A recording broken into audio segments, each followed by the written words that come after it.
Hi, my name is Johann Freeberg, and this is a video displaying and explaining 13 of my best pieces I created over the past 2 years.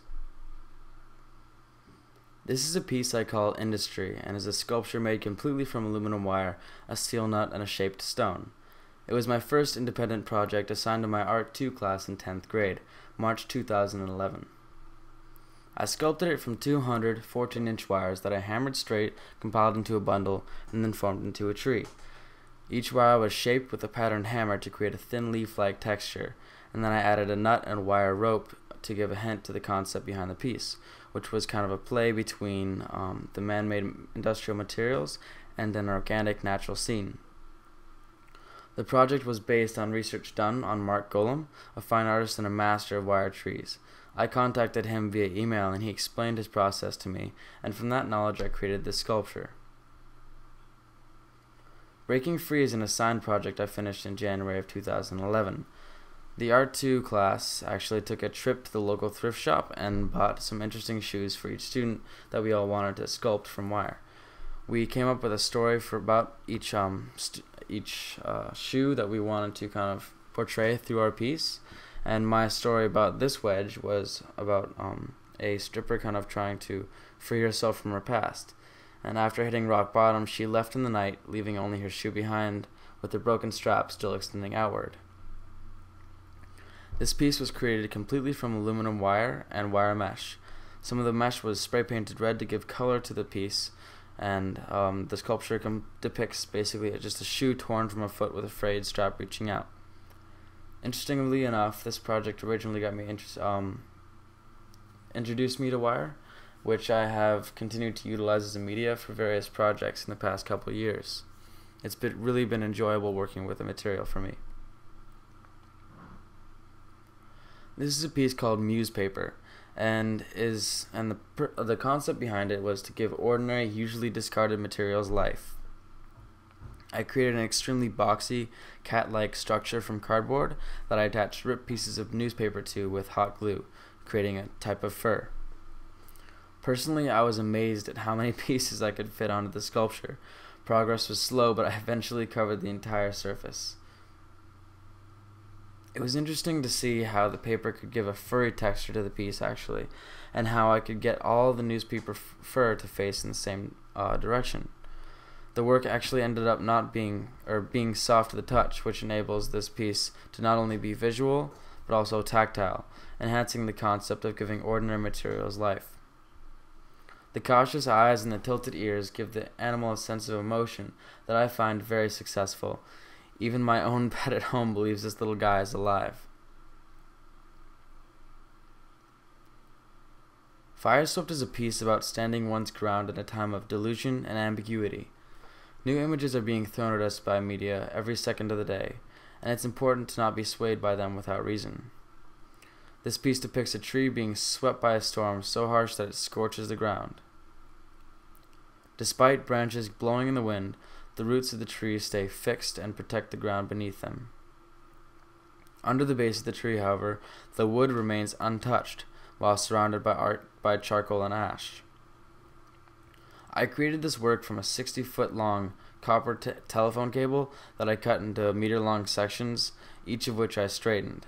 I then separated the straightened meter-long pieces of cable into their 7 individual wires, and then bundled them into a trunk and shaped the tree from that bundle, along with the roots. I varnished the wood, and then I sharpened the end of each root and hammered them into the base, which really created a really sturdy effect for the sculpture. You could actually pick it up. Although it was really heavy, you could pick it up from the base or from the trunk and just swing it around and it would totally be fine. It's awesome. This piece, Boxed In, was inspired by a first-year architecture project a graduate from my high school was doing in college. My teacher discovered it and suggested I did something similar. Using my own body as a stencil, I measured myself from 2 perpendicular angles, glued them together, and filled in the areas between the cross sections and then shaped the fillings to portray the contours of my body. And just behind this piece is that in an age of social networking and new technology, we're constantly trying to categorize our lives and fit ourselves and others into boxes. Boxed In is a piece about trying to break free from these categorizations and displays a figure physically struggling with this mental battle. The piece captures him mid-transformation.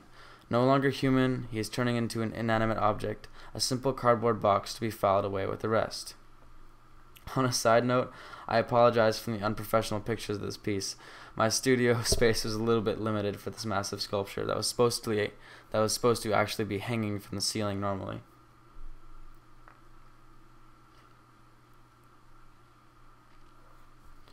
In April 2012, or last April, Clyde Oishi, who is a local fine artist in Hawaii and works with copper and solder, came to our school to host a small workshop for us. During that time, he taught the class how to work with copper and solder as a medium, and as a result, I created this lizard based off his techniques. The cool thing about this is that it's functional art, and it sports a hook on the underside from which the sculpture can be hung. When on a wall, the tail will function as a hook where someone can hang a key or a piece of clothing or anything else that would seem fitting. And the title of this piece is Bashful because of the look that the lizard gives as it turns and glances behind itself at the viewer. This is a piece called Murphy that I created when Mark Brown came to our school. He's a Hawaiian plain art artist who is local to the islands and came to our school the last October, and he came to teach us how to paint from observation. He actually only paints from life, and many of his works are moments from the outdoors here on Oahu. He actually came to our paddling race today, and he painted us out in the water and getting ready with our canoes, and really had a great time, or a great experience with him today and when he came to our school. We have a school rooster named Murphy, actually, who was painting outside, or who was outside while we were painting, and he decided to lay in the sun and pose for me, so I decided to paint him because he obviously wanted a portrait of himself, and this is what I came up with. I really enjoyed the experience with Mark Brown, and he helped me a lot with my painting from life skills.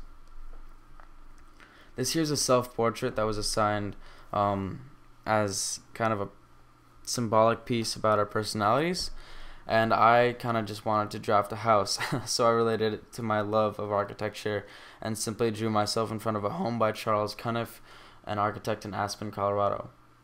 Personally, I enjoyed drawing the home in the background, but I don't really think I look like me in the portrait, and for that reason this piece is not one of my favorites, but I still really enjoyed making it. This summer I attended a Cal Poly architecture career workshop, and this was the first project that we were assigned. We were directed to make a perfect cube from the template provided, and I naturally complied, but I decided to draw my own lines and create a cube using the paper on which the template was printed, but not using the printed lines themselves. So I'd still use the template, but I'd used it in a different way. This created an interesting effect, and when the viewer picked up the cube, it attracted their interest and kind of provoked them to turn the piece around and follow the lines.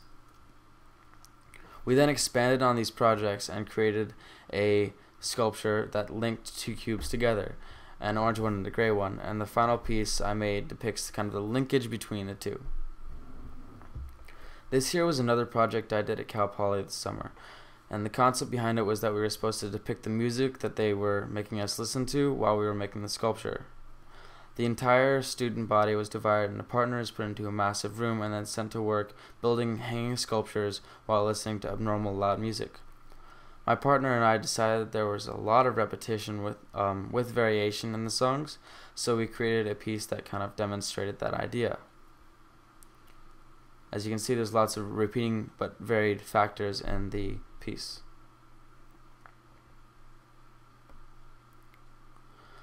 One of the most frustrating parts, however, was forming the innermost triangular prism because it was made completely from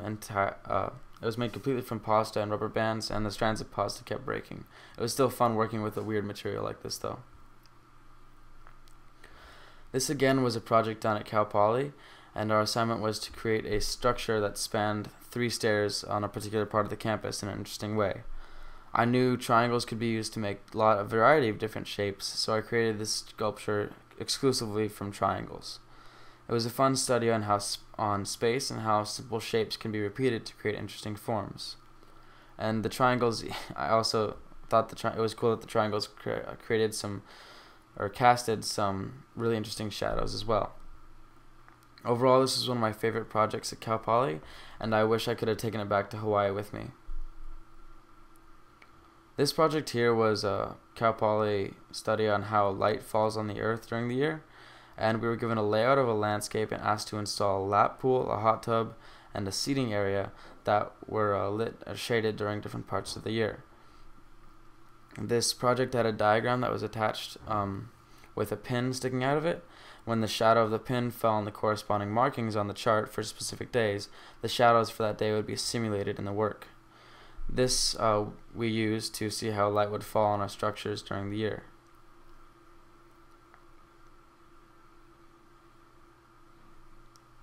For our final project at the Cal Poly workshop, we chose 2 people we knew best and designed a space for them.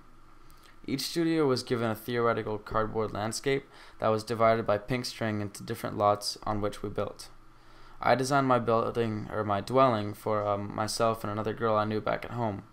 We both love making music, so the acoustics of the space were a really important aspect. I also knew it would have to be private, but very open as well, to allow a beautiful view from the corrugated mountaintops. And for that reason, I made it rounded and closed off to the neighbor lot, but open on the other three sides to give it kind of a beach shack feel. To make it interesting also, I layered it a lot and then used a lot of different kinds of materials that contrasted and complemented each other to create some really beautiful textures. I really had a lot of fun with this project, and it was a great conclusion to an awesome program. That concludes my portfolio for the last 2 years for 13 of my favorite works, and you can view my full portfolio or everything in this slideshow online at johannfreebergartportfolio.imgur.com/all. And just to view a project, you can click on the photo, select the gear in the upper right hand corner, and then select View Full Resolution. You can see more details on this below along with links, and thanks again so much for watching and for considering me for your application. Thank you.